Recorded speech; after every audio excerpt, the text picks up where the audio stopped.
Welcome to the second video in this series. In this video, we'll be discussing SI units. Chemistry is a quantitative science, meaning that data or results are obtained from some measurement or calculation. The values that are obtained from such measurements or calculations are rarely useful in and of themselves without a unit attached to them. For example, let's say I was traveling to San Diego with a group of people. If I ask, how far do we still have to go? And they replied 25, my next question would be 25 what?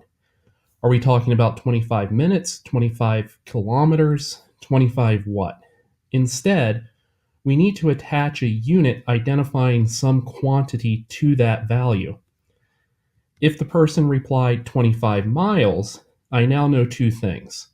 One is that person is talking about a length or a distance, and the other is the magnitude of that length or distance in a defined term. Units that we use in the United States, U.S. standard units of weights and measurements, like degrees Fahrenheit, feet, and the mile, are not used by the vast majority of the rest of the world or by scientists. For weights and measures, most of the world uses the metric system in degrees centigrade. As a side note, the US might very well be on the metric system if it weren't for pirates. In the sciences, what we use are so-called SI units, or International Systems of Units. These units were established by several conventions, and their values have been further refined over the years.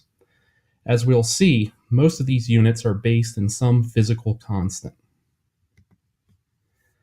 SI units can be divided into base units and derived units. A base unit is a unit that can't be broken down any further into composite units. A derived unit is made by combining two or more base units together. There are currently 7 base units. Of these 7 base units defining mass, length, time, temperature, amount, electric current, and luminosity, there's 5 units that will be important for first semester general chemistry. Mass, defined by the kilogram, length, defined by the meter, time, defined by seconds, temperature, defined by Kelvin, and amount of substance defined by mole. The SI unit for mass is the kilogram. The kilogram is based on a platinum iridium slug that has a mass of exactly 1 kilogram. The reason we know that the mass is exactly 1 kilogram is because it's defined as being a kilogram. Because that mass will slowly react with the air, its mass will change over time. Therefore, the definition of the kilogram changes over time. Because of this, scientists are looking for a more constant measure to define the kilogram other than that mass of the platinum iridium slug. In contrast, the meter is defined by a physical constant that doesn't change. In this case, the meter is defined as the distance that light travels in a vacuum over some period of time. The SI unit for time, the second, is also based on a constant found in nature. In this case, it's based on a property of light being emitted from a cesium atom. The Kelvin is based on the triple point of water, so the temperature and pressure where water exists as a solid, a liquid, and a gas at the same time. An important conversion that we'll be using to go between Kelvin and degrees Celsius, and notice I said Kelvin, not degrees Kelvin, is that Kelvin is equal to 273.15 plus the temperature in degrees Celsius. Amount is given in units of moles. A mole is defined as the number of atoms contained in exactly 12 grams of carbon-12. 1 mole is approximately equal to 602 billion trillion. Now that we've gone through base units, we're going to discuss 2 derived units for volume and density. A derived unit is based on a combination of 2 or more of the above 7 base units. Volume, as we defined previously, is just the amount of three-dimensional space an object occupies. The unit for volume is length cubed. Let's say that we had a cube that has a length of 1 meter on all sides. The volume of this cube is simply 1 meter times 1 meter times 1 meter, or 1 meter cubed. This is often called 1 cubic meter.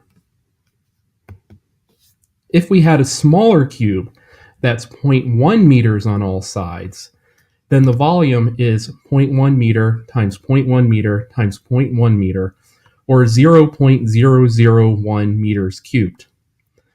0.001 meters cubed is commonly called the liter. The liter is a unit that will come up again and again in this course and science in general. Density is the ratio of mass to volume of a substance. So let's say that 1 cubic meter cube weighed 10 kilograms. Its density is the mass over the volume, or 10 kilograms divided by 1 cubic meter, or 10 kilograms per cubic meter.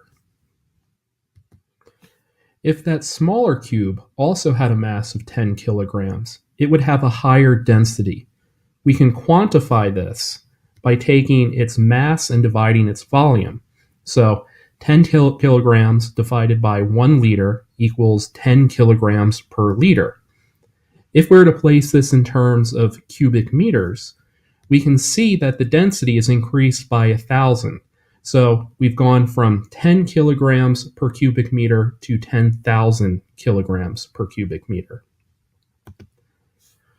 With that, we've reached the end of this video. And the key takeaways from this video are that in the sciences we use SI units. These units are divided into base units and derived units. There are 7 base SI units: the kilogram, the meter, the second, the Kelvin, the mole, the ampere, and the candela. An important derived unit, so a unit made up of combinations of these base units, is the liter, where 1 liter equals 0.001 cubic meters.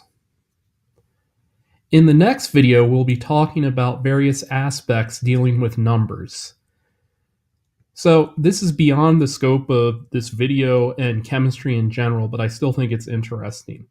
Now, the reason that I said that we might be on the metric system if it wasn't for pirates has to do with the fact that during the Jefferson administration, Thomas Jefferson ordered a standard kilogram from France.